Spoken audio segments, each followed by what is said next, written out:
Hello everyone, আমি গৌরী আর সবাইকে স্বাগত আমার নতুন একটা ভিডিওতে। তো চলো বন্ধুরা, আজ ভিডিওটি এখান থেকেই শুরু করছি। তো সকালে উঠে প্রথমেই আমি বিছানাগুলো গুছিয়ে নিয়েছি, কারণ হচ্ছে আজ না আমার উঠতে অনেকটা দেরি হয়ে গেছে। বাইরে দেখি রোদও বেরিয়ে গিয়েছে। তো কাল আমার রাত্রিতে একটু কমই ঘুম হয়েছিল, ওই জন্য সকালের দিকে বেশি ঘুম পেয়ে গেছিলো, দেরিও হয়ে গেছে। তাই আমি সকালে উঠে নিজের বিছানাটাকে গুছিয়ে নিয়েছি। আর এদিকে আমি একটুখানি ফ্রেশও হয়ে নিয়েছিলাম, নিয়ে তারপরে চলে গেছিলাম রান্নাঘরের দিকে। আর গিয়ে দেখি যে মা অলরেডি না রান্না বান্না কমপ্লিটও করে ফেলেছে। আজ আমি কোনো কিছু সাহায্যও করতে পারিনি। তো মা দেখি কাজের জন্য বেরিয়েও পড়েছে। তো মা তো কাজে যাবে, সেই জন্য আর সময় না দিতে পেরে মা বলল ভাত খেয়ে নে, ভাত রান্না হয়েছে। তো আমি ওই জন্য আজকে আলু ভাতে আর মাখন দিয়েই খেয়েছিলাম, সকালের টিফিনটা সেরেছি। তো আমার তো বেশ অনেক দিন পর একটু ভাত খেয়ে, সকালে অনেক দিন ভাত খাওয়া হয় না, তো খেলাম, বেশ ভালোই লেগেছিলো মাখন দেওয়া আর আর এই ভাত দিয়ে খেতে। তো আমি তো সকালে টিফিনটা এভাবেই সেরে নিয়ে তারপরে সকালবেলার মেডিসিনটাও খেয়ে নিয়েছিলাম।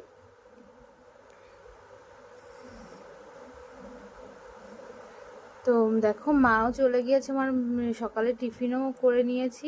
আর এদিকে না তার মানে এই কোনাটা যে দেখতে পাচ্ছ যে র্যাকটা আছে, ওই র্যাকটা শু র্যাক আমাদের আগে খুব সুন্দর করে রাখা ছিল, যে এখন ওটার যা অবস্থা হয়েছে, যতদিন আমার এই প্রেগনেন্সি ততদিন এই কোনাটায় একবারও ঝাঁট পড়ে না। মানে সেই আমি আগে একবার গুছিয়েছিলাম সেই গুছানোই, আর এই 6 মাস হয়ে যাচ্ছে, তো এখনও না এটা একবারও হাত পড়েনি। সবাই একবার করে বের করেছে, পড়েছে, কিন্তু কেউ আর তুলে রাখিনি বা গুছিয়ে রাখিনি। তো আজ ভাবলাম যে সেই তো বেলা হয়ে গিয়েছে, তা এইটা করে আমি আমরা স্নান করবো, তো সেই জন্যই লেগে পড়েছি কাজে। দেখো প্রথমে আমি শু একটাকে না ভালো করে শুগুলো বের করেছি, আর যেন মানে যত জুতো ছিল যেন পাহাড় হয়ে গিয়েছিল আমাদের বাড়ি। তাই বলি এত জুতো আমরা পরি। তো দেখো সমস্ত শু জিনিসপত্রগুলো আমি ভালো করে মুছে আবার আগের মতো সুন্দর করে গুছিয়ে রাখছি। একা করে অনেকক্ষণ সময় লেগেছিল, প্রায় 1 ঘন্টা 2 ঘন্টার কাছাকাছি লেগে গেছিলো জুতোগুলোকে ভালো করে মুছে তারপরে আবার সুন্দর করে ঝেড়ে ঝুড়ে অনেক সুন্দর করে আমি রাখার চেষ্টা করেছি আর কি। একটা ছোট তো র্যাকটা, এতটাই ছোট যে সব জুতো ধরে না, তো সেই কারণে একটুখানি কষ্ট করেই আমাকে রাখতে হয়েছে।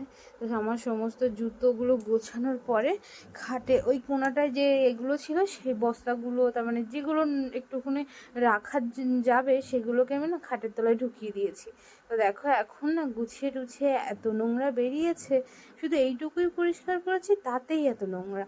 তো বলো, পুরো যদি ঘরটাকে এভাবে যদি কেউ পরিষ্কার করতো তাহলে কতটা নোংরা বেরোতো। তো দেখো এদিকে আমি সমস্ত কিছু পরিষ্কার করে কমপ্লিট করাও হয়ে গেছে, মানে পুরো জায়গাটা আমি ভালো করে পরিষ্কার করতে পেরেছি, এটাই অনেক আমার কাছে আজকে। তো প্রায় সব কিছু করা হয়ে গেছে। তা আমি যখন করছিলাম তখন না প্রায় 12:30 বেজে গেছিলো। তাই জন্য বাবুকে বলেছিলাম তুমি ভাত খেয়ে নাও, আমি এখন খাবো না, আমি একেবারে স্নান করে তারপরে ভাত খাবো। তো বাবু ওই জন্য ওদিকে খেয়েও নিয়েছিল।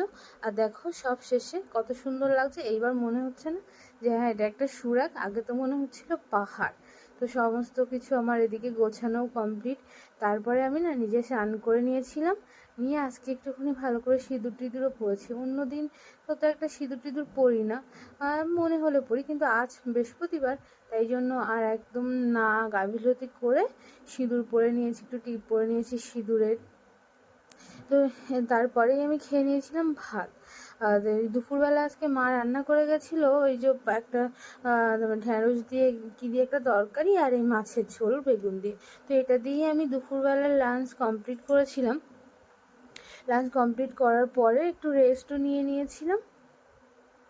তারপরে বিকালে একটু হাঁটাহাঁটি করার পরে সন্ধ্যাবেলায় একটু টিফিন খাওয়ার পরে চলে এসেছি একেবারে রান্নার দিকে।